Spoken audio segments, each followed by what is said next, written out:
Hello, it's Megan. This week I'm going to talk about the difference between translators and interpreters.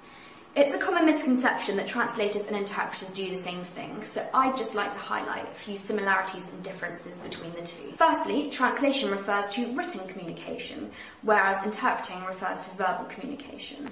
So, for example, a translator will not attend a court hearing to verbally translate between the parties involved, but would maybe translate the written evidence used in the case. Secondly, both jobs require different skills. A translator requires the ability to write well and comprehensively into a target language.